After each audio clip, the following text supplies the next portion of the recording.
আসসালামু আলাইকুম সবাই কেমন আছেন? আজকে যারা গ্র্যান্ড সুলতানে যেতে ইচ্ছুক তাদের জন্য নিয়ে চলে আসছি গ্র্যান্ড সুলতানের বুফের মেনুটি।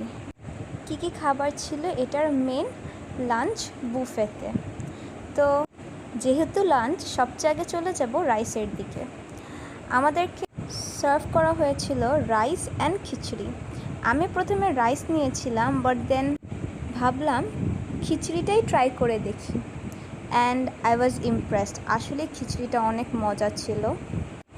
যারাই যেতে ইচ্ছুক তাদেরকে আমি সাজেস্ট করব রাইস আর খিচুড়ির মধ্যে খিচুড়িটাই চুজ করতে। আসলেই টেস্টি ছিল। ফ্রাইড রুই মাছ দিয়েছিল। পিসেসগুলো মোটামুটি বড়ই ছিল। আমি নিজেও নিলাম অ্যান্ড সবাইকে সার্ভ করে দিচ্ছি। আচ্ছা, যাই হোক, এখন আমরা নেক্সটটাতে চলে যাই। নেক্সটে ছিল কাঁচকি জলপাইয়ের ঝোল। আমি কখনো ভাবিনি যে একটা 5 স্টার হোটেল আমি এটাও পাবো। তারপর as you all can see, beef ভুনা ছিল, অ্যান্ড বিফটা খুব ভালো মতো কুক করেছিল, খুব সফট অ্যান্ড স্পাইসি ছিল। যারা স্পাইস লাভার তারা এটা ট্রাই করতে পারেন।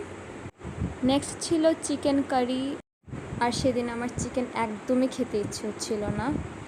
আমার পাশে আমার ব্রাদার ইন ল, আমি বিজে ডাকি, মাটন কারি নিচ্ছিল, অ্যান্ড আমি অপেক্ষা করছিলাম যে সে গেলে আমি মাটন কারিটা নিব।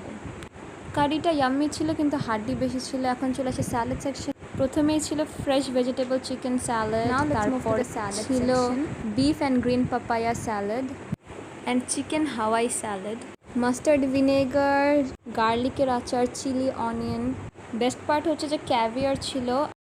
সো ক্যাভিয়ার খেতে আমাদের ইউএস, জার্মানি বা ফ্রান্সে যেতে হবে না, বাংলাদেশে পসিবল। স্যালাড নিয়ে একটা কথা বলতে চাই যে বিফ দিয়ে পেপার স্যালাডটা আসলে অনেক টেস্টি ছিল। আজ এখানে শেষ করছি, ফিরে আসবো নতুন বুফে ভিডিও নিয়ে। তো পছন্দ হলে লাইক এবং সাবস্ক্রাইব করুন। আল্লাহ হাফেজ।